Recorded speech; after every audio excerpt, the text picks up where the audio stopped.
গিন্নি, কোথায় গেলে? একটু পানি দাও দেখি। গলাটা শুকিয়ে কাঠ হয়ে গিয়েছে আমার, যা গরম পড়েছে।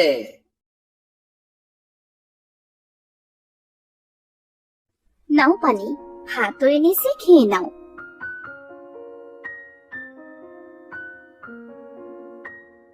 এ কি গিন্নি, সকালে তো পান্তা ভাত আর কাঁচামরিচ দিয়ে ভাত খেলাম, এখনো পান্তা ভাত আর কাঁচামরিচ? এটা যে কপালে জুটেছে সেটাই অনেক। পাশের বাড়ির ভাবির কাপড় পরিষ্কার করে দিয়েছিলাম, আর সেজন্য এই পান্তা ভাত আর কটা কাঁচা মরিচ দিয়েছে, তাই তো খেতে পারছো। আর না হলে যে আজ না খেয়েই থাকতে হতো। কি করব গিন্নি, কাজ তো কম করছি না, তবুও যে কেন কষ্ট পিছু ছাড়ছে না বুঝতে পারছি না। মনে হচ্ছে এক্ষুনি বৃষ্টি নামবে, তাড়াতাড়ি জ্বালানিগুলো তুলে নি। মা, আমি তোমার সাহায্য করি জ্বালানি তুলতে। তাড়াতাড়ি কর মা, অনেক কষ্ট করে জঙ্গল থেকে জ্বালানি কুড়িয়ে এনেছি। এগুলো ভিজে গেলে যে আজ আর রান্না করতে হবে না। মা, দুদিন ধরে পেট ভরে কিচ্ছু খাইনি, খুব খিদে পেয়েছে মা। আজ একটু বেশি করে ভাত রান্না করো না, পেট ভরে খাবো। এত কষ্ট করেও সংসার চালাতে পারছি না, মেয়েটার মুখে দুবেলা ভাত তুলে দিতে পারছি না। হে বিধাতা, তুমি একটা ব্যবস্থা করে দাও, একটা ব্যবস্থা করে দাও। মন খারাপ করো না বাবা, দেখবে একদিন আমাদের সব অভাব চলে যাবে। তোরা তাড়াতাড়ি ঘরে যা, দেখ বৃষ্টি শুরু হয়ে গিয়েছে। গিন্নি, দেখো কেমন ঝড় হচ্ছে, এমন ঝড় হলে তো আমাদের ঘর ভেঙে যাবে। এমন অলক্ষণে কথা বলো না, বিধাতাকে স্মরণ করো, তিনি একটা ঠিক ব্যবস্থা করে দেবেন। রমেশ, রূপা, সোনালী যখন গল্প করছিল, তখন তাদের বাড়িতে অনেকগুলো হাঁস এসে ডাকতে শুরু করে। বাবা, মা, দেখো না, কত সুন্দর সুন্দর হাঁস এসেছে আমাদের বাড়িতে। বলি বাবা, আমরা যদি হাঁস চাষ করি তাহলে কেমন হয় বলো? হাঁস যখন বড় হয়ে ডিম দেবে, তখন আমাদের আর না খেয়ে থাকতে হবে না। কথাটা তুই মন্দ বলিস নি রে মা, কিন্তু হাঁস কেনার মতো টাকা যে আমার কাছে নেই রে। বাবা, আমরা সবাই মিলে পরিশ্রম করব, টাকা জোগাড় করব। সে সময় হলে দেখা যাবে। তোরা এবার থামতো, বলি শুনছো? দেখতে দেখতে তো সন্ধে হতে চললো, বৃষ্টি থামার তো কোনো নাম গন্ধও নেই। তবে কি আজও না খেয়ে থাকতে হবে? গিন্নি, ঝড় কম হয়ে গিয়েছে, আমি বাজারে যাচ্ছি কাঠগুলো বিক্রি করতে। কিন্তু বাবা, বাইরে তো অনেক জোরে বৃষ্টি হচ্ছে, এই বৃষ্টির মধ্যে তুমি কেমন করে বাজারে যাবে? আমার কিছুই হবে না। গিন্নি, তুমি ছাতাটা নিয়ে আসো দেখি। তোমাকে আর এই বৃষ্টির মধ্যে বাজারে গিয়ে কোনো কাজ নেই। আমি সীমা ভাবির বাড়িতে গিয়ে দেখছি দুটো চাল জোগাড় করতে পারি নাকি।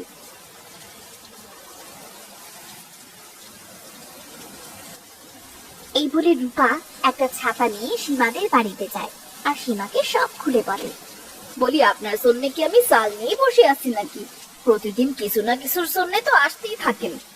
আসলে ভাবি, বৃষ্টির জন্য আপনার ভাই কাঠ বিক্রি করতে যেতে পারেনি, কিন্তু আপনি তো ঠিক চাল নিতে চলে এসেছেন। বলি আমি কোনো চাল দিতে পারবো না, সকালে রান্না করা কিছু ভাত আর তরকারি আছে, গরুকে দেবার জন্য রেখেছিলাম, আপনি বরং সেটাই নিয়ে যান। ঠিক আছে ভাবি, আপনি বরং সেটাই দিন।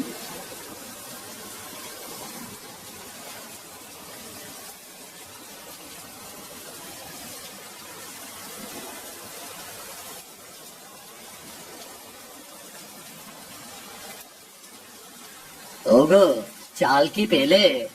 না, সীমা ভাবি চাল না দিয়ে অনেক অপমান করেছে, তবে সকালের কিছু বাসি ভাত দিয়েছে। আজ বরং এটা খেয়ে দিন কাটিয়ে দাও। আমার জন্য তোমাদের কত কথাই না শুনতে হয়। না, এবার থেকে আমাকে আরো পরিশ্রম করতে হবে।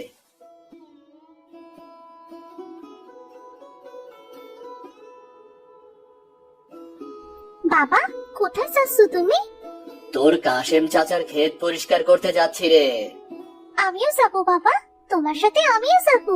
কাশিম চাচার ক্ষেতের পাশেই তো নদী, নদীর উপর অনেক রকম শাক পাওয়া যায়, আমি সেগুলো তুলবো। তুমি বাজারে গিয়ে বিক্রি করো বাবা। তোকে কষ্ট করতে হবে না মা, তুই খেলতে যা। না বাবা, আমি টাকা গুছিয়ে হাঁস কিনতে চাই। মেয়েটা মন্দ বলেনি, আমিও মানুষের বাড়িতে কাজ করব। সবাই মিলে কাজ করলে হাঁস কেনার ঠিক একটা ব্যবস্থা হয়ে যাবে। আচ্ছা ঠিক আছে, তবে চল তুই আমার সাথে।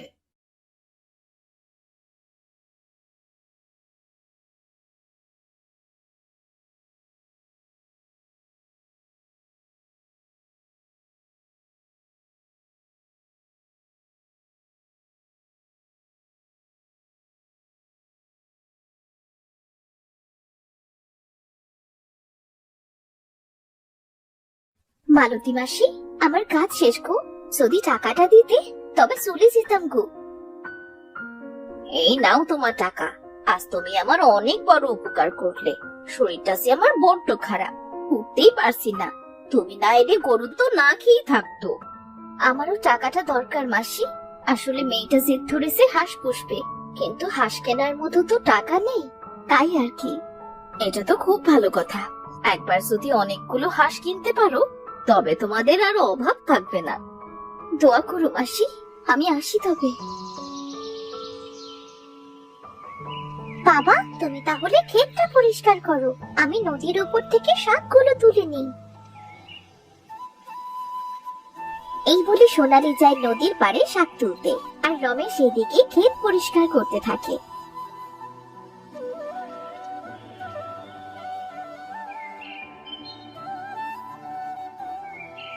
বাবা, আমার শাক তোলা হয়ে গিয়েছে।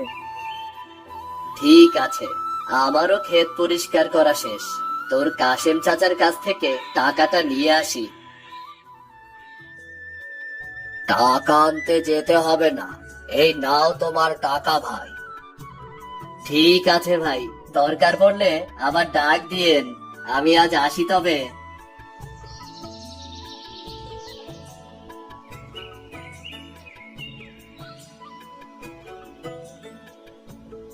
গিন্নি, ও গিন্নি, কোথায় গেলে? আমি বাজারে যাচ্ছি শাক বিক্রি করতে। দাঁড়াও, আমার কাছেও কিছু টাকা আছে, আজ কাজ করে পেয়েছি। এই টাকাও নিয়ে যাও। যদি কম দামের ভেতরে হাঁস পাও তবে কিছু হাঁস নিয়ে এসো। ঠিক আছে গিন্নি। এই বলে রমেশ শাক বিক্রি করতে বাজারে চলে যায়।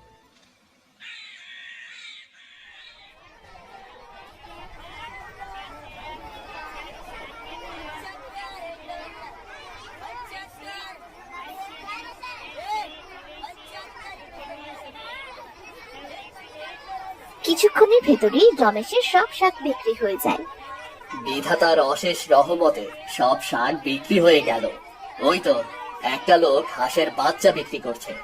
আমার কাছে যা টাকা আছে সেটা দিয়ে তো আর বড় হাঁস কেনা যাবে না।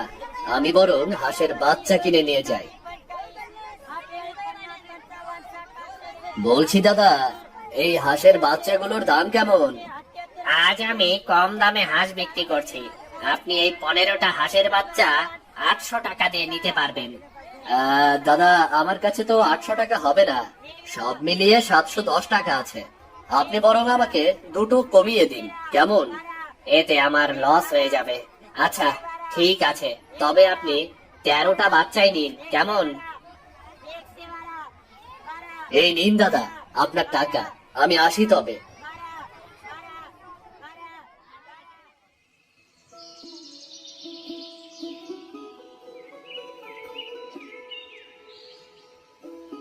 বাবা, তুমি হাঁসের বাচ্চা এনেছো? আমার খুব আনন্দ হচ্ছে বাবা। আমাদেরও আজ থেকে অনেক হাঁস হলো। ওগো, এতগুলো যে হাঁসের বাচ্চা আনলে, তা এত হাঁস বড় হলে তুমি রাখবে কোথায়?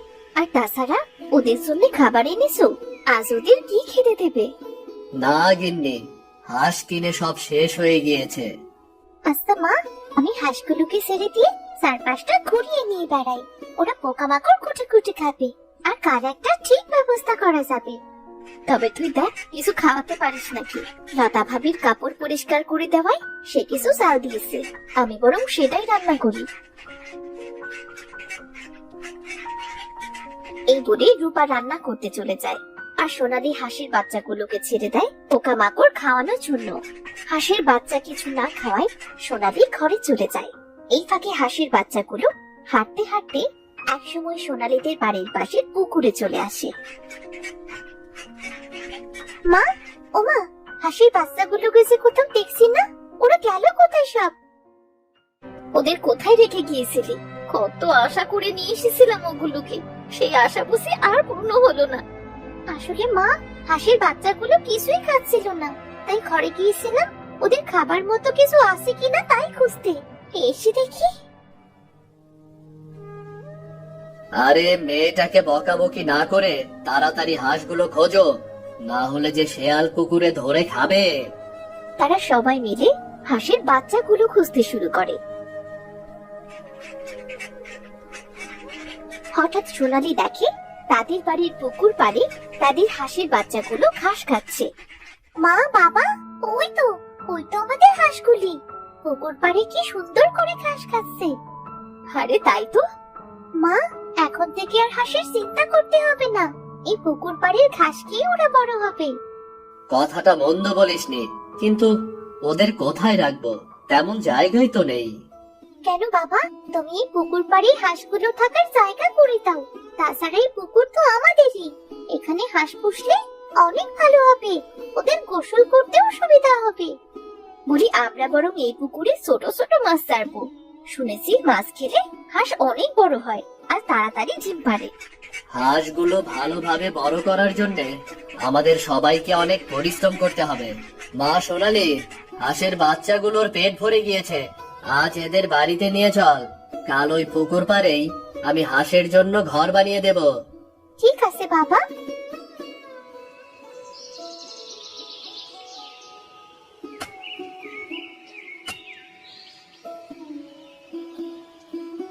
খুব সুন্দর হয়েছে ঘরটা, বাড়ির সামনে সব সময় দেখাও যাবে। পুকুর পাড়টাও খুব ঠান্ডা, হাঁসগুলোর কষ্ট হবে না। হ্যাঁ রে মা। আচ্ছা, আমি শাক তুলে বিক্রি করতে যাচ্ছি। গিন্নি, তুমি দেখো কারো বাড়ি কাজ পাও কিনা। কিছুদিন কষ্ট করে পুকুরে কিছু ছোট মাছ ছাড়বো, যাতে হাঁসের খাবার কষ্ট না হয়। বড় হলে কি আর শুধু ঘাসে হবে? আচ্ছা ঠিক আছে, তবে আমি যাচ্ছি। সোনালি মা, তুই তোর বাবার সাথে যা। এই বলে রূপা কাজ খুঁজতে চলে যায়। রমেশ আর সোনালি শাক তুলে বিক্রি করে, পুকুরে মাছ ছাড়ে। পুকুরের ওপর থেকে ঘাস আর পুকুর থেকে মাছ খেয়ে তাদের হাঁস অনেক বড় হয়ে যায়। আরে রমেশ ভাই, তুমি দেখি পুকুর ভরে হাঁস পুষতে শুরু করেছো। সেদিন যে হাঁসের বাচ্চা কিনেছিলে, সেটা সেই হাঁস না? হ্যাঁ ভাই, আসলে হাঁস পুষবার মতো তেমন জায়গা আমার নেই, তাই তো পুকুর পাড়েই হাঁসের খাবার দিয়েছি। ওদের খাবার কেনার মতো টাকা নেই, এই পুকুরেই হাঁসগুলো সব সময় থাকে। ঘাস আর মাছ খেয়ে বাঁচে ওরা। কি বলছো? ঘাস আর মাছ খেয়ে তোমার হাঁস এত বড় হয়ে গিয়েছে? হ্যাঁ ভাই, দেখবে এবার তোমার সব অভাব কেটে যাবে। তোমার হাঁস খুব তাড়াতাড়ি ডিম দেবে। আমি আসি তবে। রিতম সেখান থেকে চলে যায়। কেটে যায় আরো কিছুদিন। একদিন সকালে খামারির দরজা খুলতে গিয়ে সোনালি দেখে তাদের 2টা হাঁস মারা গিয়েছে আর বাকি হাঁসগুলো সব অসুস্থ। হায় হায় হায়, এই কি সর্বনাশ হলো! বাবা, মা, দেখো আমাদের সব শেষ হয়ে গেল। কি হয়েছে? অমন করে কাঁদছিস কেন? আমাদের 2টো হাঁস মারা গিয়েছে, বাকি একটা হাসপাতালে সবগুলো অসুস্থ, মনে হচ্ছে বাঁচবে না। কত কষ্ট করে না খেয়ে কত আশা নিয়ে হাঁসগুলো পুষেছিলাম, একটু সুখের মুখ দেখবো বলে, আর বিধাতা বুঝি আমার কপালটাই ভেঙে দিল। বাবারে, তোদের দেখে অনেক হাঁস, তা আমায় একটা হাঁস দিবি? অনেকদিন হাঁসের মাংস খাইনি। আসলে বুড়িমা, আমাদের হাঁসগুলো যে অসুখ করেছে। ওই তো, ওই ভালো হাঁসটা আমায় দিবি? ওই একটি হাঁসই ভালো আছে, তুমি যেহেতু চাইছো তবে ওই হাঁসটা তুমি নিয়ে যাও।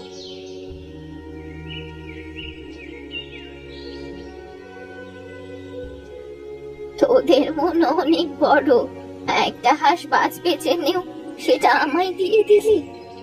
একটা হাঁস দিয়ে আর কি হবে বুড়িমা? কত কষ্ট করে জায়গা না থাকায় পুকুর পাড়ে হাঁস পুষেছিলাম। জানি না কি হলো সব হাঁসের, সব অসুখ করেছে। পুকুর পাড় তো ভেজা স্যাঁতসেঁতে জায়গা, পুকুরের পাড় থেকে একটু দূরে খামার করতে পারতি বাবা। এমন স্যাঁতসেঁতে জায়গায় তো হাঁসের অসুখ করবেই। হাঁসেরা পানিতে থাকে ঠিকই, কিন্তু রাতে তো তাদের শুকনো জায়গার দরকার। কি করব বুড়িমা, এই জায়গা ছাড়া আমার যে আর কোনো জায়গা নেই। এই হাঁসগুলো আমার শেষ সম্বল ছিল গো বুড়িমা, আমার শেষ সম্বল ছিল। কাঁদিস না বাবা, এই ওষুধ তোর সব হাঁসেদের খাইয়ে দে, দেখবি সব হাঁস ভালো হয়ে যাবে। আর 2 দিনের ভেতর হাঁস ডিমও দিতে শুরু করবে। তুমি সত্যি বলছো বুড়িমা? হ্যাঁ রে দিদি ভাই, এখন থেকে আর কোনোদিন তোদের হাঁসের অসুখ করবে না, ডিম দেয়াও বন্ধ করবে না। এটা আমাকে এই হাঁসটা দেবার উপহার। তবে একটা কথা, এই খামারে কুড়ো দিবি, তাহলে খামারের ভেতর আর পানি থাকবে না, আর হাঁসগুলো একটু আরামে থাকতে পারবে। বুড়িমা, তোমার কাছে যে আমরা ঋণী হয়ে গেলাম, তোমার এই উপহার আমরা কোনোদিনও ভুলবো না। এইসব কথা পরে হবে, আগে হাঁসগুলোকে ওষুধ খাইয়ে দে। বুড়ির কথা মতো সোনালী, রূপা আর রমেশ সব হাঁসগুলোকে ওষুধ খাইয়ে দেয়। বুড়ির দেয়া ওষুধ খাওয়ানোর সাথে সাথে হাঁসগুলো সুস্থ হয়ে ওঠে। রমেশ খুশি হয়ে যখন বুড়িকে এই কথা বলতে যায়, পেছন ফিরে দেখে বুড়ি সেখানে নেই। এ কি, বুড়িমা কোথায় গেল? বুড়িমা, বুড়িমা!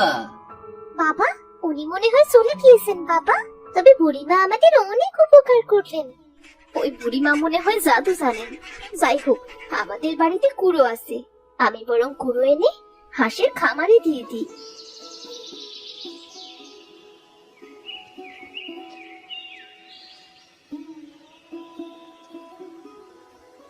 রূপা বাড়ি থেকে কুড়ো এনে হাঁসের খামারে দিয়ে দেয়।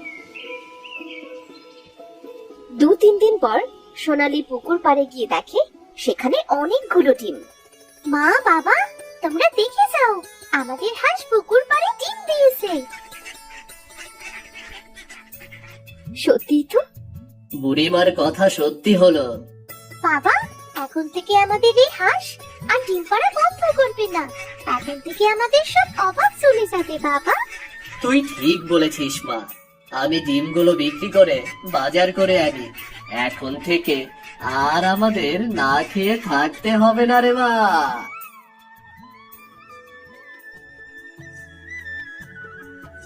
রমেশ খুশি মনে হাঁসের ডিম নিয়ে বাজারে চলে যায়।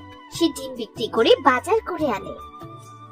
আর এরপর থেকে তাদের সবগুলো হাঁসি প্রতিদিন ডিম দিতে শুরু করে, যা বিক্রি করে তাদের সংসারটা ভালোভাবেই চলে যায়।